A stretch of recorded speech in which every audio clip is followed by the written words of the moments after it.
I'd like you to turn in your Bibles tonight to Genesis chapter number 26. We began this last week, and Lord willing, finish this chapter tonight. Genesis chapter number 26, I have entitled this section, A Proper Response to Hardships.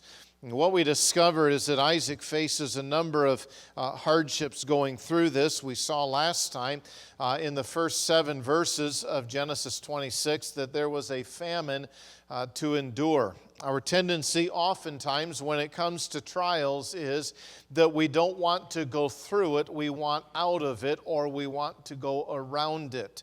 Somehow, at all costs, our desire is ultimately, or often rather, that we do not have to endure it, but that in some way we could avoid it, in some way that we could get around through it.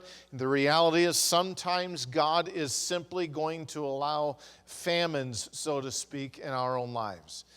Isaac was faced with a famine that was similar to that Abraham faced. He was given very clear instruction to not go down to Egypt. He dwelt in the land of Gerar near the Philistines, and we learned from this that we have to avoid worldly reactions and dependence. We also have to embrace God's provision, and we have to obey God implicitly, and that was exactly what Isaac did. He dwelt in Gerar according to verse number 6. I want us to begin this evening by looking at another challenge that he ran into, and I've entitled this point, A Window to Observe. I want you to notice verse number 7. The men of the place asked him of his wife, and he said, "She is my sister." Sounds like we've heard that before, doesn't it? Lest said he, for he feared to say, "She is my wife," lest said he, "the men of the place should kill me for Rebekah, because she was fair to look upon." And it came to pass, when he had been there a long time, that Abimelech, king of the Philistines, looked out at a window and saw, and behold, Isaac was sporting with Rebekah, his sister? Definitely not. So Abimelech called Isaac and said, "Behold, of a surety, she is thy wife. How sayest thou, she is my sister?" And Isaac said unto him, "Because I said, lest I die for her." And Abimelech said, "What is this that thou hast done unto us? Is this that thou art one of the people might lightly have lain with thy wife, and thou shouldst have brought guiltiness upon us?" And Abimelech charged all his people, saying, "He that toucheth this man or his wife shall surely be put to death." Now, we're just going to stop the reading there for now. Here was an Isaac who just received earlier on in these verses an absolutely amazing promise that Isaac was going to be the one who would be blessed. According to verse number 4, the Bible teaches that God reaffirmed the covenant that I will make thy seed to multiply as the stars of heaven. I will give unto thy seed all these countries, and in thy seed shall all the nations of the earth be blessed. Isaac, I've got a plan for you, and this is what I am going to do. And all of a sudden, Isaac was faced with a situation that was a very fearful situation for him. The similarity between this account and that of Abraham is remarkably parallel, as especially recorded in Genesis chapter number 20. In fact, the events of Genesis 26 and the events of Genesis 20 occur in the exact same location. I want us to understand, first of all, that fear often causes us to overlook God's promises and embrace godly solutions. Fear is an amazing thing. Fear in some ways and sometimes can even be paralyzing. I remember, and I've shared this story before, of framing a house, and the contractor that I was working for at the time literally could walk a wall just like you and I walk the floor. He was that fast walking across the wall. And I saw on occasion him walking across the wall, and some of you are wondering what's walking across the wall, the 3.5-inch wide 2x4, okay? You just walk right across it. I remember on occasion him reading a blueprint while walking across a wall. Crazy, okay?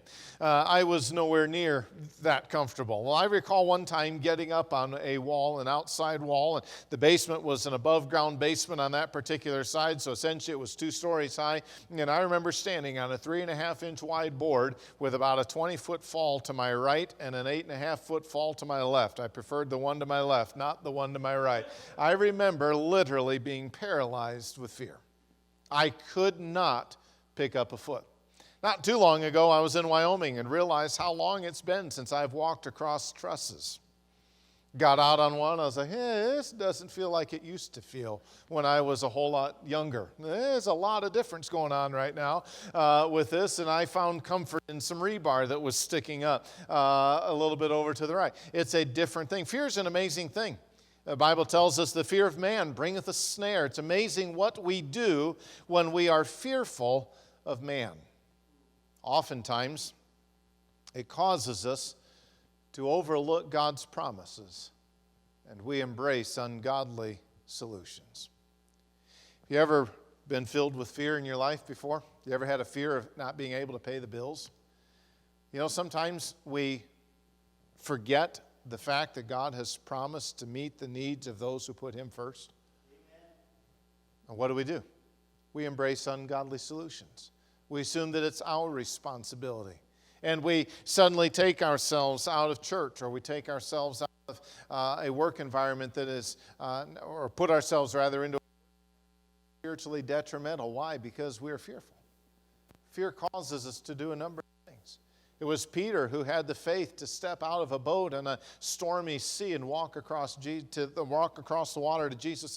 I marvel at that. But the lesson is still there, that when he saw the waves that were around him, immediately what happened was Peter took his eyes off of the Lord and began looking at the circumstances. I commend Peter greatly for getting out of the boat. Most of us in here would never have had that kind of faith. But still, he nonetheless took his eyes off the Lord. It's very similar to what Isaac did. Isaac reasoned, as did Abraham, in a similar situation, that because of the beauty of Rebekah, they would naturally want to take her to be someone's wife. And to do so meant that they would have to kill him. Everything is all fear-based, and so he comes up with a solution and says, okay, well, who is this lady, Rebekah? Well, she's my sister. Now, she's related. We saw that in the genealogy that was stated earlier on in Genesis, I believe, chapter 25, or maybe it's the end of 24. But anyway, there was the genealogy there. She was related, not immediately, but there was still a relationship there. But what was Isaac's intent here? Isaac's intent was to deceive. Did he deceive? Yes. Okay. Have you ever told the half-truth? Why do we generally do that? We generally do that in an attempt to deceive. It was motivated by fear. Isaac feared that he would be killed. Now, the reality of God's promise should have been sufficient for him to maintain complete confidence in God's protective ability. He's already said that he would make from Isaac a great nation. He would have descendants that would exceed the stars of the sky. But when he was faced with fear, he immediately abandoned his trust in the plan, in the promise, and in the purpose of God, and relied on his flesh and on his own wisdom to get him out of what he perceived to be an inescapable dilemma. It's easy for us, I think, to criticize Isaac for his lack of faith. However, I find we often are prone to do the exact same thing. We know what God has promised. We know we are in the center of His will, but we still often battle the reality of taking matters into our own hands to ensure our own safety and security. Let's just be honest with ourselves. We don't like it when we are faced with uncertainty. It's very difficult. Nobody likes it. Everybody likes the security. Everybody likes the feeling of everything going along fine. And when we're faced with insecurity, when we're faced with unrest, we are often very challenged by it. And the tendency is that we forsake or overlook God's promises, and in response or in return, then we embrace ungodly solutions. And that was exactly what Isaac did. But we also need to understand, number two, that wrongdoing will be discovered. I find it interesting, verse number 8, that it came to pass when he had been there for a long time. This did not just simply occur in a 24-hour span. He had been there for a long time, and it would appear that Isaac maintained this lie for quite a while. In fact, it was even believed by the inhabitants of the city. For a long time, this was the case. But there came a point in time later that Abimelech looked out his window. And what he noticed suggests that Isaac was not honest in what he had told him. What he notices that Isaac was sporting with his wife. Nothing wrong with this, they're married. He's showing endearment. He's caressing her. He's flirting with her, if you want to phrase it. This is a good thing. As long as it's his wife. Not a good thing if it's a sister. And even Abimelech said, hey, wait a minute. This is not his sister. The king realized that Isaac had been deceptive. And he calls him out for that. As believers, I want to challenge you with this idea that individuals are often looking out, quote unquote, their window to observe our life.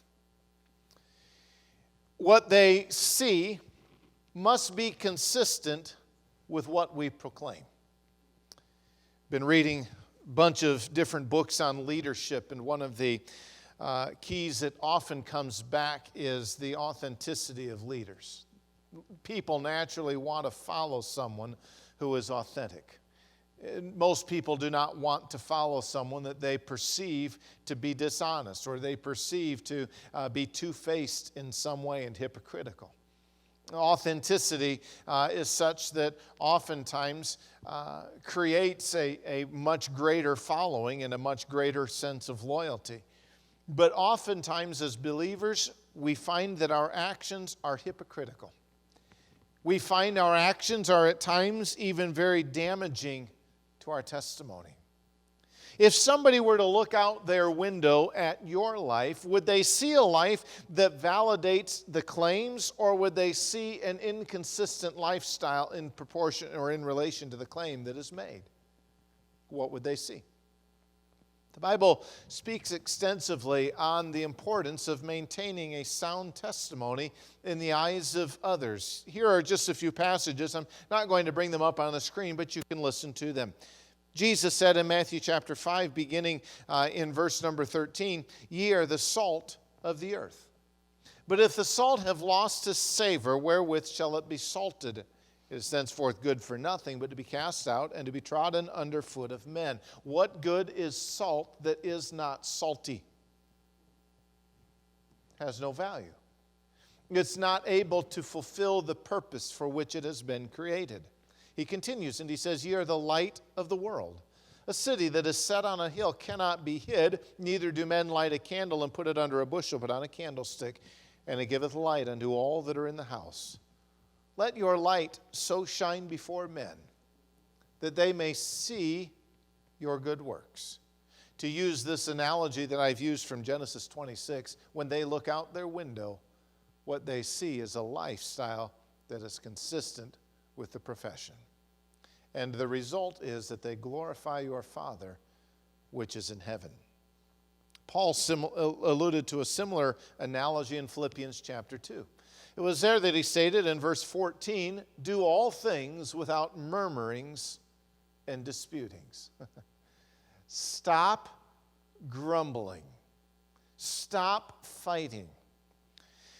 that ye may be blameless and harmless, the sons of God, without rebuke in the midst of a crooked and perverse nation, among whom ye shine as lights in the world. In other words, you are to engage in behavior that is consistent with your position. We spoke much about that this morning. We're not saying that in doing these things you will become the sons of God, that you already are. We saw that again this morning and last week. Here's the reality. By demonstrating consistency in your practice, you will validate the claim. You will then live a life that is without rebuke, one that people aren't going to be able to go and grab a hold of something. Because you can rest assured that if they can find the inconsistency in your life, they will exploit it. Children do that. It's an amazing thing to watch children find an inconsistency among parents. As soon as they spot that inconsistency, mom lets them do, dad lets them do, whichever the case might be, they exploit it to their own advantage. They do it time after time after time. And you know what? Adults are no different. If the police will allow you to go such and such a speed, even though it's posted this, what do? Go such and such a speed. We'll exploit it. We'll use it to our own advantage. Here's the reality. You and I, as believers, have to understand that we have a testimony that has to be consistent with what we profess to believe. Abimelech looks out his window and sees that what Isaac claimed is not at all what was right. Wrongdoing will be discovered. Numbers chapter 32. Moses wrote that, "Be sure your sin will find you out." For quite a while, and I don't know how long, Isaac maintained the lie and the deception, but he was able to do so for a long time. But eventually, the truth came out. God allowed it to be seen. Number 3, a fitting rebuke may come from the unsaved. How tragic that this is. Abraham was rebuked by a pagan ruler, as was Isaac. Isn't it a shame when the morality of an unbeliever is more consistent than the morality of a believer? When an unbeliever has a greater sense of what is right and wrong than an unbeliever. I've known some professing believers who are extremely dishonest in their business practices. Their integrity says, I'll never use that individual on any job that I might have. Tragic that I know unbelievers who have a greater integrity in some areas, particularly even in business area. You get involved in construction, and it doesn't take long to find out individuals with integrity and individuals who do not have integrity.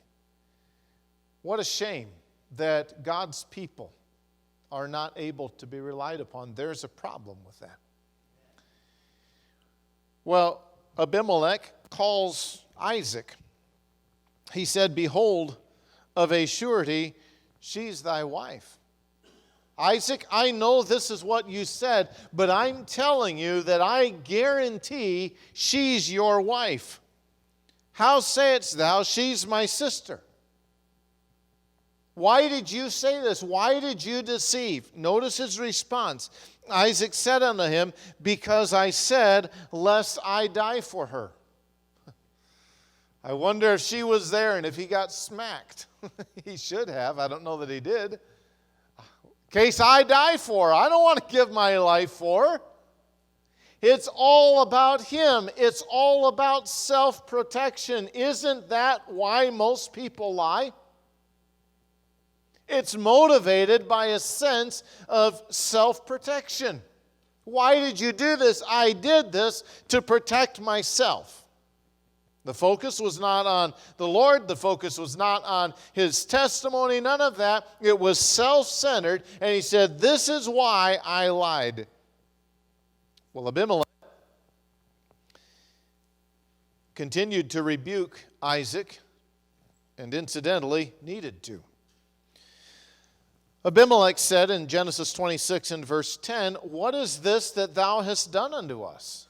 Sounds a lot like the response with Jonah. These individuals recognized that Isaac's actions could have potentially resulted in their inhabitants being affected adversely. He reasoned, someone might lightly have lain with thy wife, and thou shouldst have brought guiltiness upon us. Now, the Bible is not condemning, or condoning rather, immorality here. The Bible is not condoning this sexual relationship, but let's just be honest, and that's what this king is saying. Here are a group of men, and they may have had sexual relations with your wife, and he says, your actions, Isaac, would actually have brought God's wrath and God's judgment upon us. Quite a bit of insight from what I believe to be an unsaved individual.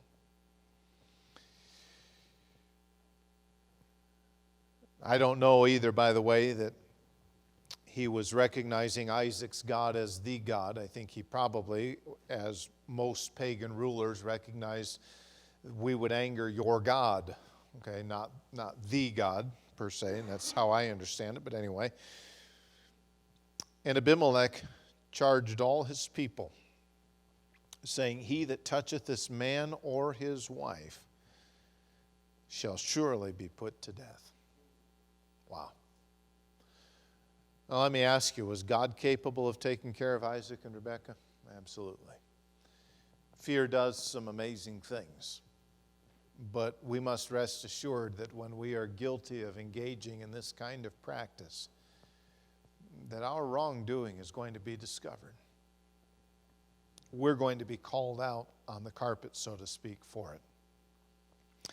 Maybe you've had a situation in your life where you did something or responded in a way that you shouldn't have, and an unbeliever took you to task over what you did. If you've ever experienced that, that's a very humbling thing. If you haven't experienced it, that's a good thing. Don't strive to. But the reality is sometimes we need to be corrected, and Isaac was corrected here quite extensively by what I believe to be an unsaved individual. So if somebody were to look out their window and observe your life, what would they see? Would they see a life that matches by its actions what it claims to believe? Or would they see a great inconsistency? Let's move on into verses 12 through 17, and we'll note a blessing to enjoy. Then Isaac sowed in that land same year, and 100-fold. That's a pretty good return on an investment. I don't know if the famine had ended, or if in the midst of this famine God blessed Isaac that extensively. How long did the events of the first 11 verses take place? We don't know. But regardless, Isaac dwelt in that land, and God blessed him to the degree that he was given 100 times more than what he had sowed. That tells us, number one, God blessed his obedience. Once Isaac was in a right relationship with the Lord, and once Isaac was living an obedient life, then Isaac sowed in that land, and he received in the same year 100-fold. It's very clear that it was the Lord who blessed him. Let me challenge you to not forget the ways in which God's blessed you. It's very easy for us sometimes to look around at what we have and conclude, as the foolish man did in Luke chapter number 16, that I have gotten all of this stuff. What am I going to do with everything that I have acquired? Well, I'll tear down my barns and I will build greater barns. And this is what I'm going to do with what I have acquired. Let me remind you that what you have is what God has blessed you with. And it is very easy us to lose sight of the reality that I am enjoying God's blessings, and incidentally, God intends for you to enjoy His blessings. But it was the Lord ultimately who blessed him, and it was the Lord who was to get credit for all that Isaac had, and the same is true for our lives as well. I dare say that if we go to our houses tonight and look around, we will see more stuff than we need. We will see piles of things that probably haven't been touched in a long time. Maybe we should get a dumpster outside in some places, but regardless, we can look at that and say, you know what? The Lord has been awfully good to me. The Lord has blessed. I will tell you this from personal experience, that if you put God first in your life, God will bless you in some amazing ways you'll never be able to comprehend. But it was the Lord who blessed him. Verse 13, the man waxed great and went forward and grew until he became very great. For he had possessions of flocks and possessions of herds and great store of servants. Everything was going well, and the Philistines envied him. God's blessed Isaac's obedience, but number two, success often produces envy and mistreatment. When you are blessed by the Lord, you'll discover that not everyone's happy for you. You'll have something good happen, and you'll have that smart believer come around and say, well, it must be nice. Oh, it must be nice to be able to buy a new car. It must be nice to be able to, and the lists go on and on and on. I think sometimes the reason that we don't praise the Lord publicly as we should is because of this very principle right here. Sometimes we're gun shy to raise our hand and publicly praise the Lord for a great blessing that He has given us. And we're gun shy because of how somebody may respond to it. What a shame that we have somewhat allowed that kind of a culture to develop. But you know, success often produces envy. That is the case with Joseph, as we will see and continue in our study. It is the case with Isaac. Success produces jealousy, and it does so even in Christian circles. And unfortunately, it resulted in a lot of mistreatment. The Philistines envied him, verse 15, for all the wells which his father's servants had digged in the days of Abraham his father, the Philistines had stopped them and filled them with earth. That was, in my opinion, dumb. Why not at least benefit from the well that someone else dug? But this is how they responded. Verse 16, Abimelech said unto Isaac, go from us, for thou art much mightier than we. I want you to leave. You've achieved too great of a prominence. And Isaac departed thence and pitched his tent in the valley of Gerar and dwelt there. As believers, we must not be surprised when the world does not respond favorably to the blessing of God. I believe many Christians have become the subject of unfair and even harsh treatment by others. And in many cases, what fuels that mistreatment is jealousy over someone else's success. Envy, jealousy, these are all terms that are used frequently throughout the Bible, and it always warns us that this is an emotion that we need to avoid. We see someone's success and we get jealous over it. We see how so-and-so responds to so-and-so, and we wish they would respond to us that way. And so off we go with our feelings hurt, or our noses stuck in the air, or even worse, we go and create trouble so that they will respond to us that way. What a shame. What a shame. Parents have sometimes allowed this to take place within their own home. Children perceive a jealousy from parents and they start acting out so that they get attention. Parents sometimes create, as is the case with Isaac and Rebekah, an environment where there is favoritism. Jealousy is a problem, but it's something that has to be avoided. As believers, we have to avoid jealousy. You can read about it, Psalm 73. Where David attested to the error of envy, and he all of a sudden realized the wicked don't have it as well as I thought they had it. It does seem as though the ungodly, as he laments in Psalm 73, actually it might be Asaph, as he laments in Psalm 73 that the ungodly prosper in the world, and it does seem that way. Not in the long run.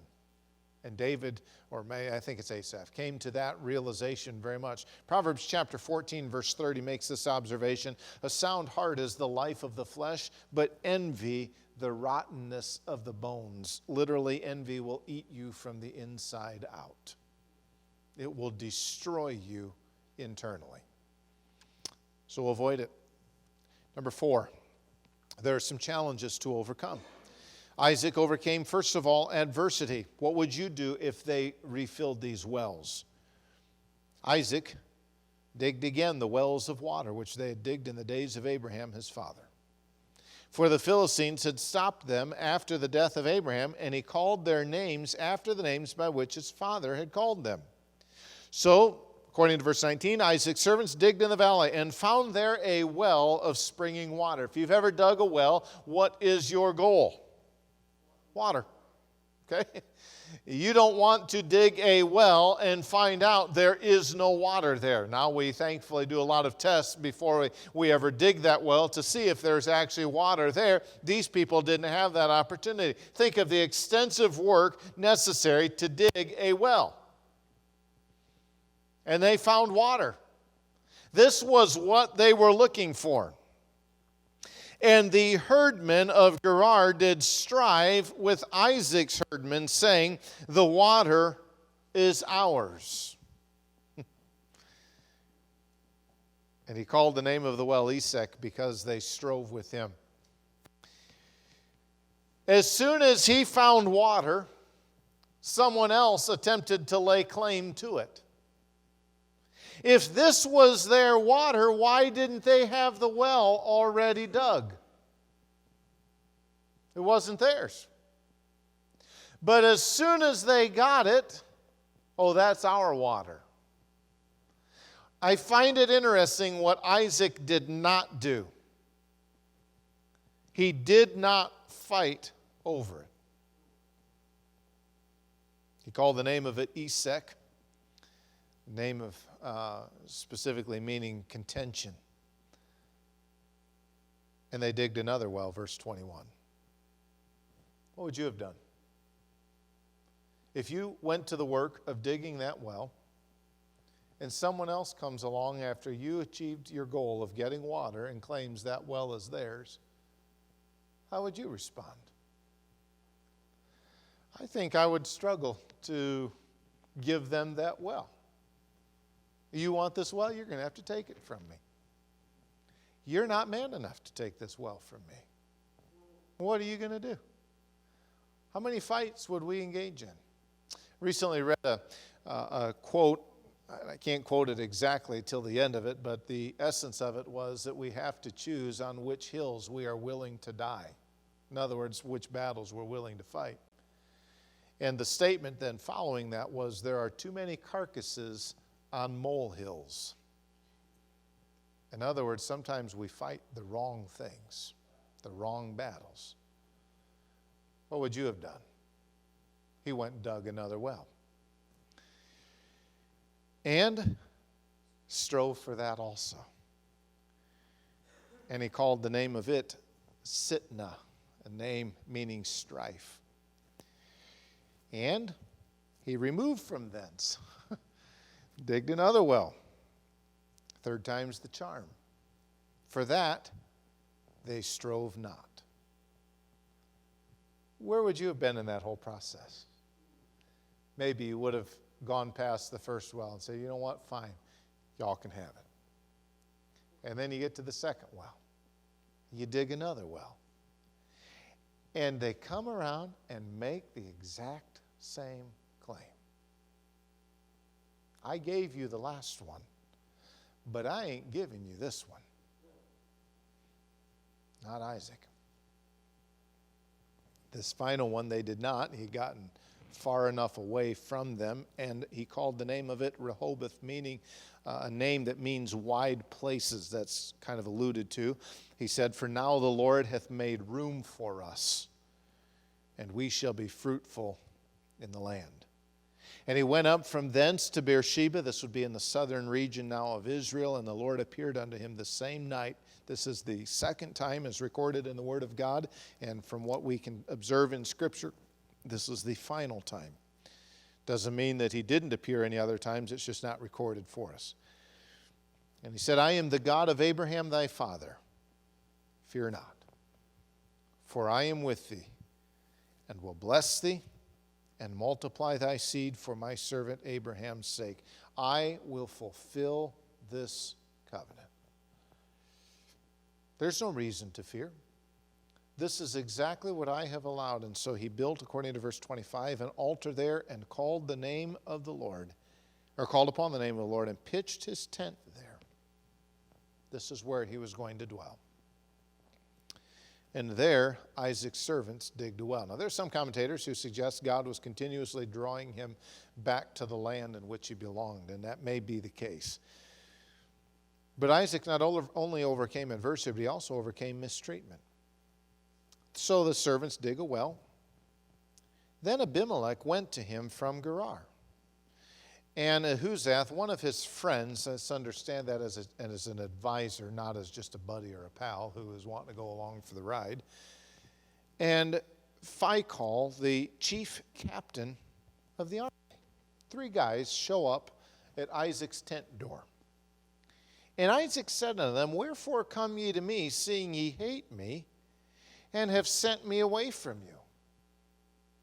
Hey, guys, what do you want? Don't you remember that you kicked me out of your land? There's a lot of problems here. What would you do if these people showed up at your door?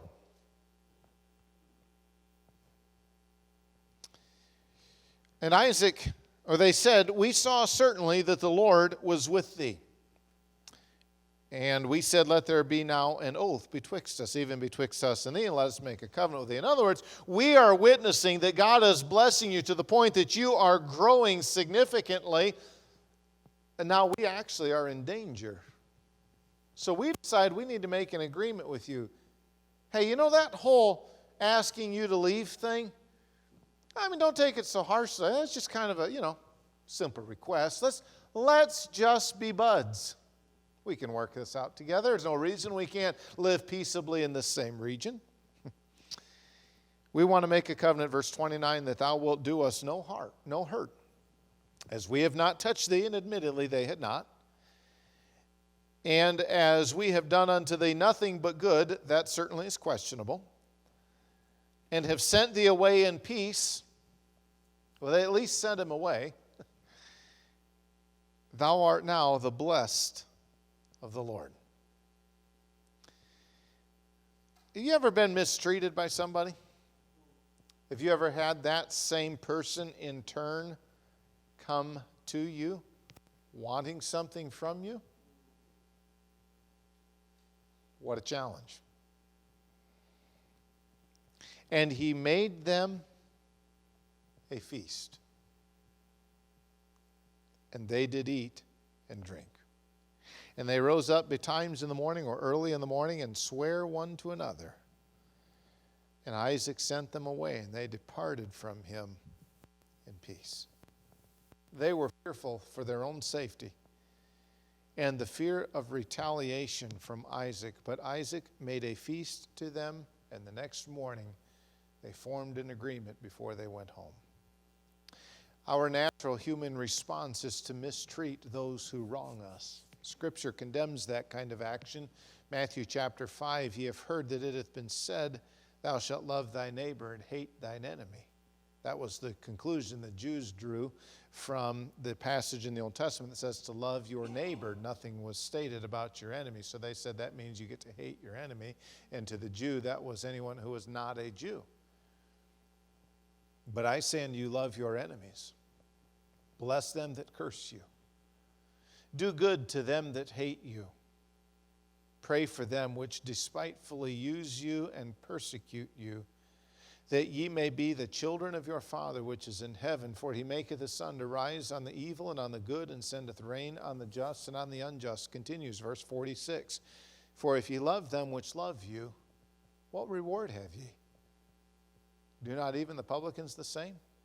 And if ye salute your brethren only, what do ye more than others? Do not even the publicans so? What a challenge. What an example for us to follow. Later that same day, verse 32, it came to pass the same day, the very same day that he made this agreement, that Isaac's servants came and told him concerning the well which they had digged, and they said unto him, we have found water. Interesting. And he called it Sheba. Therefore, the name of the city is Beersheba unto this day. That leads us to the final point of this particular chapter, and that is a decision to avoid. Now we go back to Esau. Esau was 40 years old when he took to wife Judith, the daughter of Berai the Hittite, and Bashemath, the daughter of Elon the Hittite. Now, I'm not sure, men, but I want to name or marry a woman named Bashemath. That just does not sound like it's going to end up well for me. I'm going to get bashed somewhere. But anyway, he does so. But I want you to notice verse 35. These two were a grief of mind unto Isaac and to Rebekah. In other words, they made life very difficult. They were a source of heartache for Isaac and Rebekah. Make sound decisions. You have no idea the impact those decisions may make on others. A lot of lessons we can learn from this passage. Sometimes God asks us to go through the famines of life. We have to remain faithful in those. Sometimes we are filled with fear, and we act in ways that are inconsistent with the message we seek to proclaim. And when others look out the window to observe our life, what do they see? We must also remember that the blessings that we have obtained have been given to us by God. They are intended to enjoy, but let's not take it for granted. We too will be faced with challenges that we will have to overcome. Undoubtedly, we will face mistreatment. Undoubtedly, we will face adversity. Let's determine which battles are worth fighting. Some need to simply be left alone. It's not worth having our carcass put on a molehill. And let's be careful of the decisions that we make. Some of the decisions just simply need to be avoided.